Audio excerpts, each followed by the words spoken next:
Hello, welcome to Data Communication and Networking online lecture series. In the previous session of this DCN lecture series, we have started the unit application layer. Now in this session, we are going to continue that unit, and in this unit, today's topic is WWW, that is World Wide Web. Across the globe, all over the internet, we use WWW, that is World Wide Web nowadays.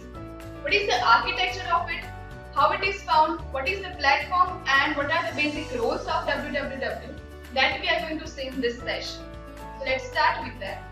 So first of all, let us understand what is World Wide Web, that is WWW. So the web, which is known as WWW, began in 1989 at CERN, that is European Centre for Nuclear Research. At CERN, World Wide Web is the basis for that because they have developed to communicate with the different research centers located in different areas for the research project purpose, and then it is developed on larger scale. A broader definition comes from the organization that web inventor Tim Berners-Lee had found, the World Wide Web Consortium, that is W3C. So if we consider the technical definition of World Wide Web, we can say that it contains all the resources and users on the internet that are using the Hypertext Transfer Protocol, that is HTTP. So you can say that HTTP is the basis for World Wide Web, that is WWW. We will see HTTP, its structure in the further sessions. Now let us see how it operates. So WWW works on client-server approach. That means it works on the client-server model, which includes the transmission or transfer of data according to the client-server approach. That means a client sends the request of accessing a web page, and in response to that, the server gives a web page back to the client. So it depends on the client-server model. Now, following steps are useful to explain how the web works. So the first step over here is when the user enters the URL of the web page in the address bar of the web browser. That means it contains the entire URL, that is Uniform Resource Locator, or entire link in the web browser or address bar of the web browser. Then this browser requires the DNS, that is Domain Name Server, for the IP address corresponding to that particular URL. Let's say for example you are entering www.lginstitutes.edu.in. This contains your URL, and this browser requires the domain name server for the IP corresponding to this particular URL. And in response to that, it will give that web page. The third step is that after receiving the IP address, browser sends the request for web page to the web server using HTTP protocol, that is Hypertext Transfer Protocol, which is the basis for World Wide Web. Then the next step is the web server receives the request using HTTP protocol and checks its search for the requested web page.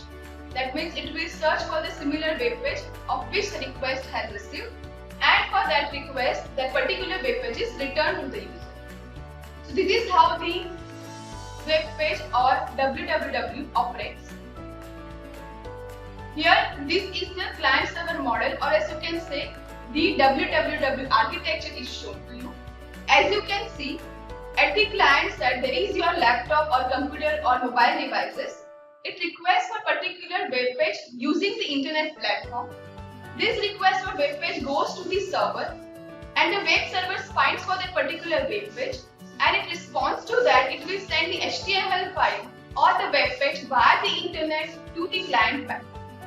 So this shows the architecture of WWW based on the client server approach. Now let us see the components of web. So first component of web is URL, that stands for Uniform Resource Locator. So URL serves as system for resources on the web that explains the entire description or the entire link of that particular web page. It will give us the particular web page in response to our request. Second is HTTP, which is again the basis of www, which stands for Hypertext Transfer Protocol. This specifies the communication of browser and server.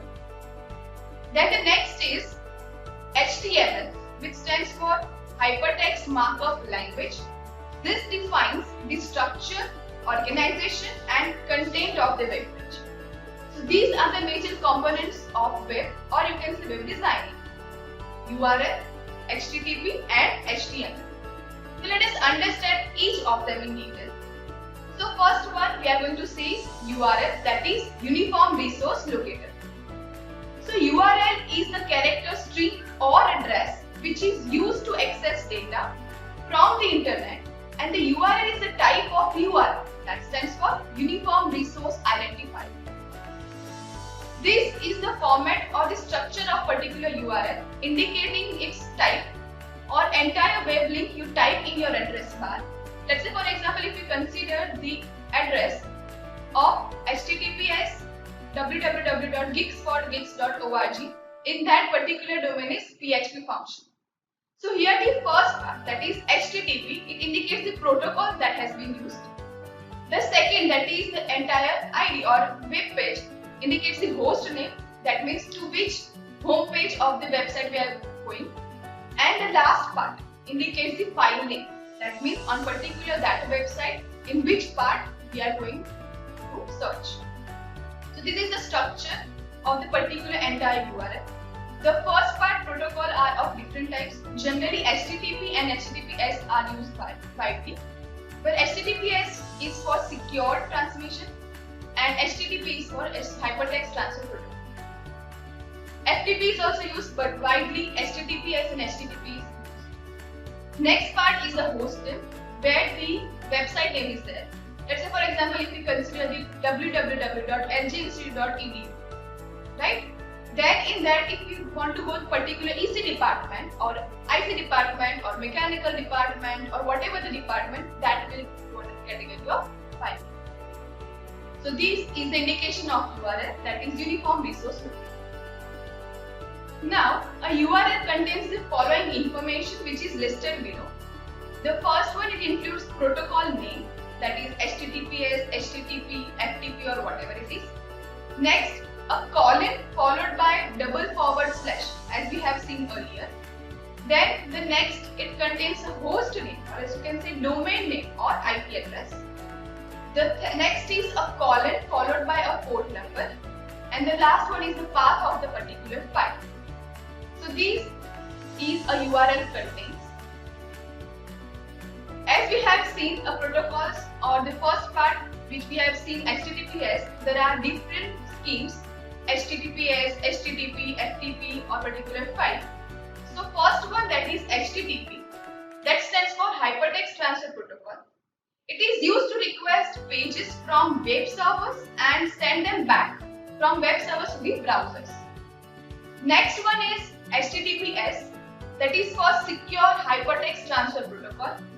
This encrypts the data sent between the browser and the web server using a digital certificate, that is for secure websites.